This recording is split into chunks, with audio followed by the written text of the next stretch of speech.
a system approaching perfection.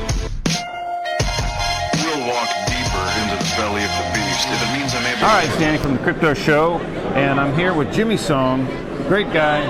Actually, you're from the very early days of the Crypto Show. You were one of the first people that used to come on our show all the time, and that's been like 4 years ago now.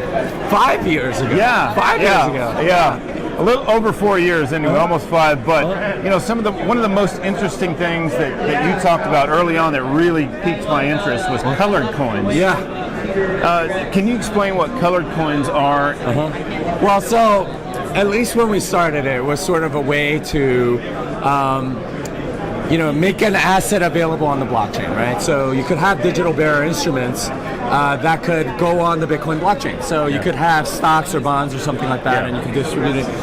Funny story, there was a guy that was part of that original team, and he was kind of a young guy, and we gave him, we made him write the white paper because he was a pretty good writer.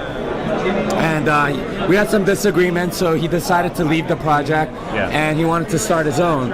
In fact, he said, you know what, I think I'm going to start my own token. And of course, his name was Vitalik Buterin, and that project was Ethereum. Well, that was going to be my next question. Is if we have colored coins, why do we need Ethereum? Well, so that his vision was much more different. It was sort of using it for ICOs, which is a way to fund companies in the first place. I think colored coins, it was much more about sort of doing it, having existing businesses and sort of a way to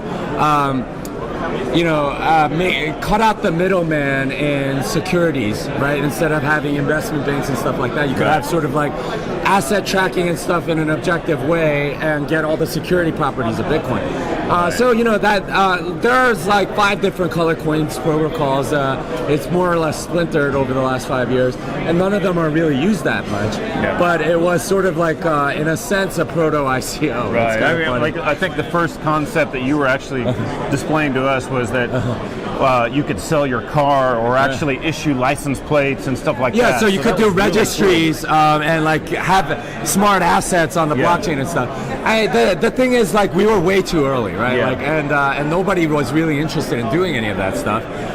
It turns out that there's appetite for even the crappiest of crap, ever since then. Yeah. But at least when we were doing it, and we had this vision of existing businesses that can sort of have the security of the Bitcoin network, and still keep track of who has how much, and have the ability to like give out dividends without knowing who even the shareholders are. That was the vision. None of that really ever came to pass because there wasn't demand. So let's get into Lightning. I want to find out about Lightning Network.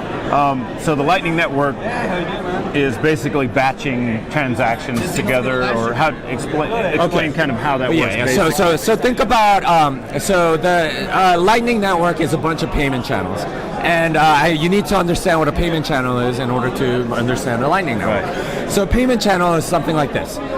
If say we're hanging out there, and you pay for my dinner, it's like $40, and then I paid for your dessert, that's like $7 the back, and then you pay for a drink at a bar afterwards, that's like $10 or something, and we could figure all that out, right? We net them together. We go 40 minus 7 plus 12, and then we go that's equal to 45 or something like that, and we could just net that out. Instead of 3 transactions, we have a single transaction. That's the idea.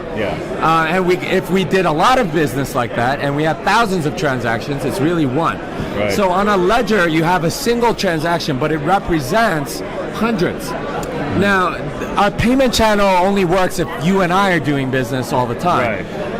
But if you have a network of payment channels, if I have a payment channel open with you and you have a payment channel open with Bob, I could pay Bob through you, right? And you've done this with your friends, right? I owe Danny $10 and Danny owes Joe $10. I'll just pay Joe.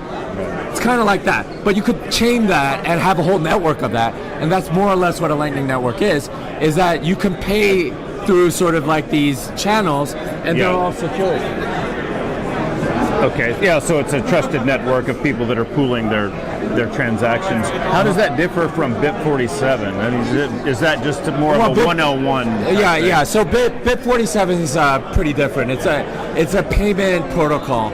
So you have a refund transaction address and a way to sort of make everything more confidential. That one's more a privacy thing. Okay. Lightning basically takes thousands of transactions and compresses it into one or two or much less, depending on how many transactions you do. So do you think that Lightning Network is actually responsible for the lower fees now, or is that? Well, I mean, the lower fees is pretty clearly the exchange is optimizing towards Segwit. So exchanges and businesses take up 80-90% of every block. Right. So if they make even a small adjustment, batch transactions, Segwit, something like that, right, it makes an enormous difference per block. Yeah. So you save like 20-30% every block. That adds up real fast, and you can clear a mempool really fast, which is what happened. Right. We had a huge backlog in December. At the same time, it's the transactions have also lowered considerably because of the price lowering. Do you think when the price comes back up and the transaction rate comes back up, it'll truly be tested then? Then we'll know for sure. Yeah. I mean, I don't know, but that's I don't. It's hard to say. Like, right. That's more an economist question. When the price goes up, are there more transactions? Well, I mean, probably, because when it was 20,000, there was just a buttload of transactions. And a lot of the exchanges started optimizing right around that. So we don't know how much to correlate to each thing, but we do know that there's some correlation. Awesome.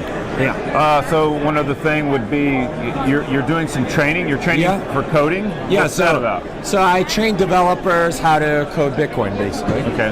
It's a 2-day seminar, in person, live, and basically they have to code their own Python library. I do some teaching, they do some coding. I do some teaching, they do some coding. It goes back and forth like that, 8 hours each day for 2 days. It's about a semester's worth of information in 2 days, and by the end of it, they have a pretty decent Python library that they can utilize. And they can do a lot of stuff with it, and they learn quite a bit. They don't necessarily understand all of it right away, but it gives them mental hooks to really get started in Bitcoin development, and that's the idea. So if you're in Austin, it's a lot easier for someone who's in Austin to do this? No. I'm doing this in New York Thursday and Friday. I've done it in London, Tel Aviv, Hong Kong. I've done it all over the place. I'm asking because my son is learning how to code right now, and he wants to get into Bitcoin. So. Okay, well, there's an application on programmingblockchain.com, and you can do it then. Awesome. All right. Well, thanks a lot, man. Thanks.